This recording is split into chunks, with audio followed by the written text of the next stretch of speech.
नमस्कार छात्रों, श्री लक्ष्मी शिक्षण प्रसारक मंडल के श्री वसंतराव जयवंतराव देशमुख हाई स्कूल कोल्हापुर से मैं सहायक अध्यापक श्री SP डोंगले सर कक्षा 8वीं में फिर एक बार सभी छात्रों का स्वागत है। विषय हिंदी, प्रस्तुत गजलकार रमेश दत्त शर्मा लिखित जरा प्यार से बोलना सीख लीजिए। यह पद्य हम देख रहे हैं। पिछले वीडियो में पहले 4 गजलों के बारे में जानकारी हमने ली है। अब हम अगले 4 गजलों के बारे में जानकारी इस वीडियो में लेते हैं। तो चलो किताब की ओर देखिए और ध्यान से सुनिए। पटाखे की तरह फटने से पहले रोशनी के रंग घोलना सीख लीजिए। शर्मा जी यहां पर कह रहे हैं, देखिए पटाखा आपको मालूम है, जब पटाखा फूटता है तो बड़ी आवाज वहां पर आ जाती है, और उसी प्रकार यानी पटाखे की तरह फटने से पहले रोशनी के रंग में हमें घोलना सीख लेना चाहिए। यानी किसी भी परिस्थितियों में दूसरों पर हमें क्रोधित नहीं होना चाहिए, दूसरों पर राग व्यक्त नहीं करना चाहिए। उस स्थान पर हमें प्यार का प्रकाश फैलाना उचित है, यानी प्यार से हमें वहां पर बोलना चाहिए। यानी क्रोध से क्रोध बढ़ जाता है, दुश्मनी बढ़ जाती है, और कभी कभी बात हाथ से निकल जाती है। लेकिन ऐसा करना यहां पर गलत है, और इसलिए शर्मा जी कह रहे हैं कि हमें क्रोध से नहीं, हमें प्यार से बातें करने हैं। प्यार से जो भी बात हो रही है उसे निपटाना चाहिए। और यह शर्मा जी कहते हैं कि इसमें तथ्य भी है कि कड़वी बोली हमेशा क्या करती है, संबंध बिगड़ाती है। इसलिए हमें कड़वी बोली को हमें नहीं बोलना चाहिए। मिठास से, मधुरता से, शांतता से हमें वहां पर बोलना चाहिए। कटु वचन तो सदा बोते हैं काटे, मीठी बोली के गुल रोपना सीख लीजिए। नए शब्द कापी में लिखिए। कटु यानी कड़वे, वचन यानी बोल शब्द, गुल यानी फूल, रोपना यानी लगाना, यानी पौधा लगाना। अब देखिए, कटु वचन तो सदा बोते हैं काटे, मीठी बोली के गुल रोपना सीख लीजिए।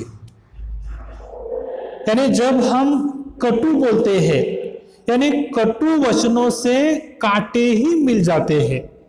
हम दूसरों से जब कटु बोलते हैं, अच्छा नहीं बोलते हैं, तो वह भी अच्छा नहीं बोलेगा। यानी कटु वचनों से कांटे ही हमें मिल जाते हैं। और कटु वचन ऐसे बीज है जिसके फल स्वरूप हमें कांटे ही मिल सकते हैं, यानी कांटों की ही फसल वहां पर मिल सकती है या आ सकती है। इसलिए हमें अंततः कटु वचनों का हमें त्याग करना चाहिए। हमें मीठी बोली रूपी फूल पौधों लगाना चाहिए, यानी हमें मीठी बोली का पौधा लगाना चाहिए। सभी के साथ हमें मिठास से बोलना चाहिए, तभी वही लोग मीठी बातें हमारे साथ कर सकते हैं। और उसी प्रकार का पौधा हमें लगाना है, यह शर्मा जी बता रहे हैं। बात बेबाद कोई चुभने लगे तो बदलकर उसे मोड़ना सीख लीजिए। नए शब्द लिखिए।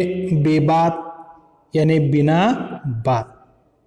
अब ध्यान दीजिए, बात बेबाद कोई चुभने लगे तो बदलकर उसे मोड़ना सीख लीजिए। यानी जब या यदि हम बात करते करते कोई ऐसा प्रसंग आ जाए, ऐसी स्थिति वहां पर आ जाए कि हमारी बातों से दूसरा दुखी हो जाए या हमारी बात उसे चुभने लगे, उसे गुस्सा आ जाए, तो हमें उस बात को प्यार से मोड़ना हमें सीख लेना चाहिए। यानी उसे गुस्सा नहीं आने देना चाहिए, ताकि वहां का जो वातावरण है वह कटुता से दूर हो जाए, यानी वातावरण वहां का अच्छा हो जाए। ऐसी स्थिति निर्माण करने की ताकत हमें होनी चाहिए। इसलिए शर्मा जी कहते हैं, बात बेबात कोई चुभने लगे तो बदलकर उसे मोड़ना सीख लीजिए। यानी बातों में जब गलत शब्द का इस्तेमाल हो जाता है तो उसे हमें वापस लेना चाहिए और सही शब्दों का इस्तेमाल कर वहां का वातावरण अच्छा करना, यह हमें सीख लेना चाहिए। एक किसने कहा, होठ सी करके बैठो, जरूरत पे मुंह खोलना सीख लीजिए। अब शब्द लिखिए, सीकर यानी सील कर, मुंह खोलना, अपनी बात कहलाना। शब्द लिखकर हो गए। अब ध्यान दीजिए, एक किसने कहा, होठ सी करके बैठो, जरूरत पे मुंह खोलना सीख लीजिए। और आखिर में, इस आखिर गजल में शर्मा जी कह रहे हैं कि जब हमारे सामने कोई अनुचित बात हो जाए या अनुचित प्रकार वहां पर घटित हो रहा है, हमारे ऊपर अन्याय अत्याचार हो रहा है, तो हमें वहां पर चुप बैठना नहीं चाहिए। हमें वह सब देखना नहीं चाहिए कि हमारे आंखों के सामने अन्याय अत्याचार हो रहा है, कोई गाली दे रहा है, कोई मार रहा है, कोई पीट रहा है, तो हमें वहां पर चुप नहीं रहना चाहिए। हमें वहां पर डटकर उसका मुकाबला करना चाहिए, उसका विरोध करना चाहिए। और यह भी संदेश यहाँ पर इन गजलों के माध्यम से दिया हुआ है। गजलकार रमेश दत्त शर्मा जी ने इन गजलों के माध्यम से हमें एक संदेश दिया हुआ है। पहले गजल में यह संदेश दिया है कि हमें हमारे वाणी में मिठास होना चाहिए, हमें प्यार से बोलना चाहिए, यह संदेश दिया हुआ है। इस गजल में यह बताया गया है कि हमें चुप रहना है, यानी और समय पर हमें बोलना चाहिए, यह संदेश दिया हुआ है। इस गजल में बताया गया है कि जो भी हमें कुछ बोलना है वह सोच विचार कर बोलना चाहिए, और जब बोलते हैं तो उसका तौलना चाहिए, वह तौलने की आदत होनी चाहिए। इस गजल में बताया गया है कि हमें तड़ाक से बोलना नहीं चाहिए, दूसरों को टोकना नहीं चाहिए, यह संदेश दिया हुआ है। इस अगले गजल में बताया गया है कि दूसरों के प्रति क्रोधित नहीं होना चाहिए, हमारे जो आपसी संबंध है वह बिगड़ना नहीं चाहिए।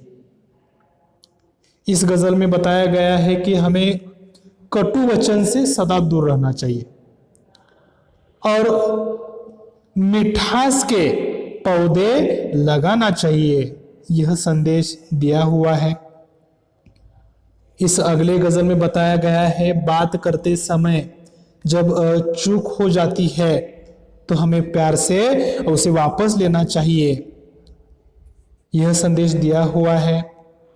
और आखिर के इस गजल में बताया गया है जब हमारे ऊपर अन्याय अत्याचार हो रहा है तो हमें चुप नहीं बैठना चाहिए, उस समय हमें वहाँ विरोध करना चाहिए, यह संदेश इन गजलों के माध्यम से दिया हुआ है। अब देखिए किताब के नीचे जो दिया हुआ स्वाध्याय है वह अपने कॉपी में लिखिए, और जो स्वाध्याय पुस्तिका है वह स्वाध्याय पुस्तिका भी पूरी कीजिए। धन्यवाद।